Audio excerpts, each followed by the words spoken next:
Hello, this is Daniel Mart, and today I'm going to be doing another movie review. This time around, I'm going to be doing a review for Harry Potter and the Prisoner of Azkaban, the third movie in the Harry Potter series. So, yeah, in this movie stars Daniel Radcliffe, Rupert Grint, Emma Watson, Gary Oldman, Robert Hardy, um, Pam Ferris, Richard Griffith, Fiona Shaw, Harry Mellings. Let's see who else is here. Let's see. Anybody else important? There are a bunch of people here. Bonnie Wright, Mark Williams, David Thewlis, Devin Murray, Warwick Davis, Oliver Phelps, James Phelps, Chris Rankin, Julie Waters, David Bradley, Michael Gambon as the new Dumbledore, because the previous one died. The previous actor died. Alan Rickman, Maggie Smith, and Ruby Coltrane, and Matthew Lewis, Tom Felton, and John Herdman, and Sir Alfred Enoch, Emma Thompson. I'm always surprised that Emma Thompson's in this movie. Jamie Wylett, and yeah, that's basically it for the cast. 10-second spoiler warning as usual for those who have yet to actually watch the movie and haven't already. Stop the video, go check it out, and then come back and watch the rest of this review. 10-second spoiler warning as usual, starting now.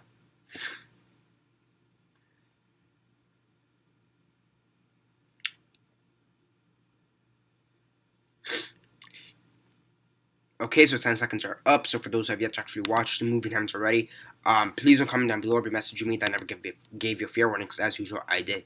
So as usual, quick synopsis, likes and dislikes, and then the rate. So yeah, basically in this movie you have a prisoner from Azkaban who has escaped. He is portrayed by Gary Oldman, and he is portraying Sirius Black. And Sirius Black has escaped from Azkaban. So yeah, and there's many rumors regarding Sirius Black, who he is, what he wants, and what he did to get there.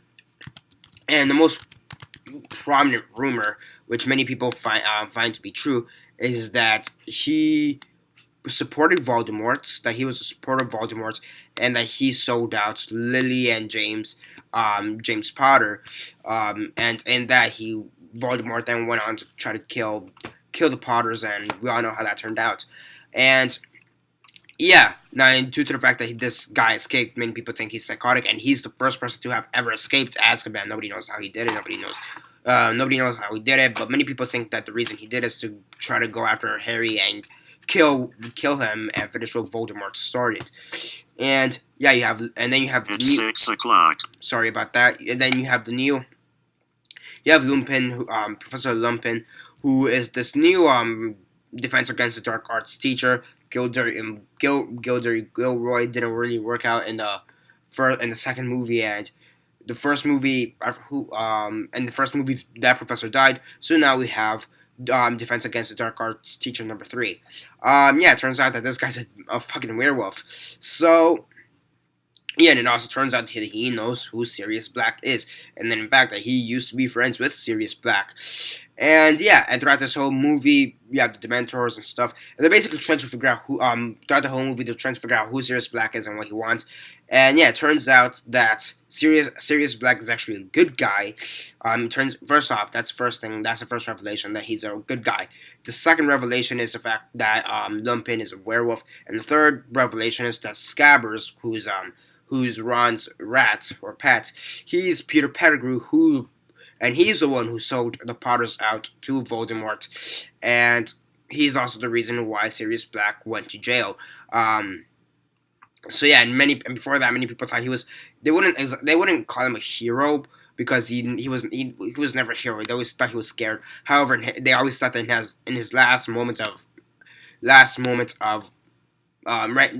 before he died, everybody thought he showed true bravery. So yeah, that's all complete bullshit. We also have this subplot with Buckbeak. Hagrid is now the I suppose the coach.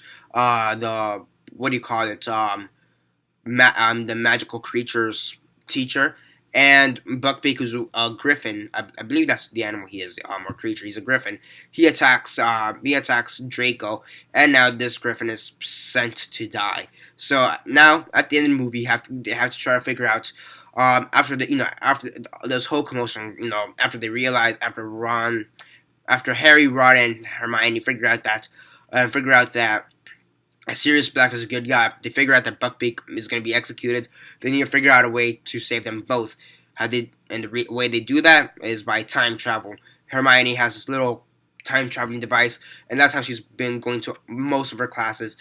She's been time traveling back and forth to her classes, and yeah, and through this time traveling device, they're able to save Sirius Black and Buckbeak. And yeah, overall, it's actually a pretty good movie. It is a bit convoluted with the whole time travel aspect. The whole time travel aspect of this movie takes it's the whole last act of the movie, the whole third act, and I do feel it is a bit convoluted because of that. The whole time travel aspect of it does make it a bit convoluted because they have to try to because they can't see themselves.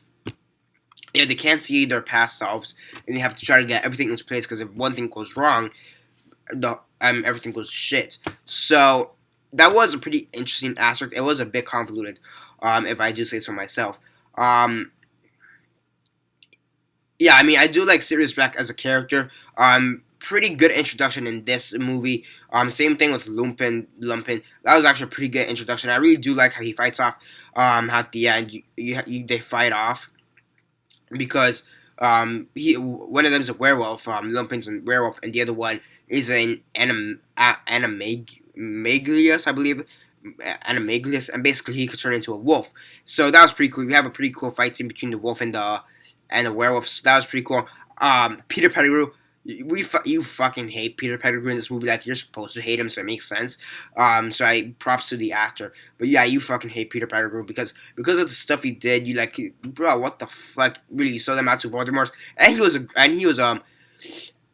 in the same house as Harry's, and he was a Gryffindor, right? Yeah, he was in the Gryffindor house. Right? So, yeah, yeah. Is that what it's called, Gryffindor? I'm blinking out. Yeah, he was in the Gryffindor house, so you're supposed to be brave. But no, this guy might as well be in fucking like Hufflepuff or like fucking Slytherin because he sold them out like in an instant. So yeah, Lupin and Sirius, they both knew about this and they both wanted to kill him. Harry, I wouldn't exactly say gives him mercy, but he says you're gonna go to Azkaban. There's no going away about it. You're fucking going to Azkaban. So yeah, that was pretty cool. And I liked how Sirius throughout the whole movie. We saw him at the beginning with the wolf, right before the bus came. He had a presence throughout the whole movie. Like, he was trying to protect Harry. So that was all pretty good. So yeah, I mean, overall, really great. I will say, the movies do get better, in my opinion. Every single Harry Potter movie does get better. So yeah, overall, really, I like the movie as a whole. Really good. The acting, of course, is great. The special effects and all this technical stuff is great, as expected. I mean, overall, it is pretty cool. I will say the effects for the werewolf were a bit cheesy. But aside from that, the rest of the film, from a special effects perspective, was really well done. I mean, I will say there are a few plot holes throughout the movie. They do explain it with the time travel, but two of the biggest plot holes, in my opinion, and it's not really plot holes, but I feel like they're more just like mistakes or goofs.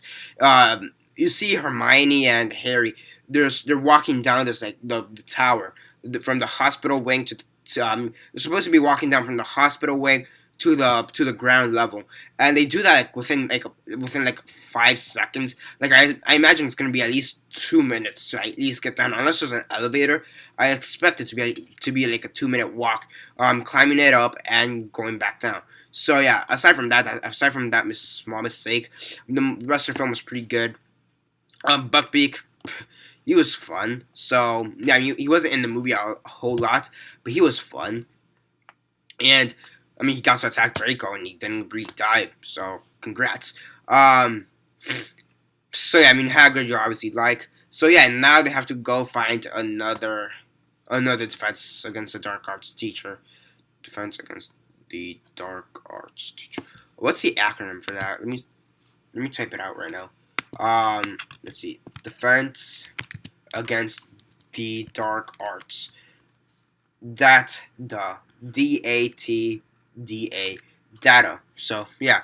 Then you find another data teacher. So yeah. Overall, again, I enjoyed the movie. Really liked it. I will say it's probably one of the weaker episodes. Um, out of the 8 movies, I will say it's probably one of the weaker movies because of the fact of the time travel and it is a bit convoluted. But aside from that, it's still a great movie. All the Harry Potters are great, but I will have to say it's probably the within the bottom 3 weakest movies. So yeah, on a scale of 1 to 10, 1 being the worst, 10 being the best, and 6 being decent, I'll give a 7.5 out of 10. I'll give it a 7.5 out of 10. Again, I enjoyed the movie. It's good. I really like it. And yeah, it's a great movie. And yeah, that's basically it for now. Subscribe, comment down below, like the video, share on Facebook, Twitter, MySpace, or whatever you guys prefer. Whatever you guys prefer. And that's basically it for now. This is Daniel Mart signing off.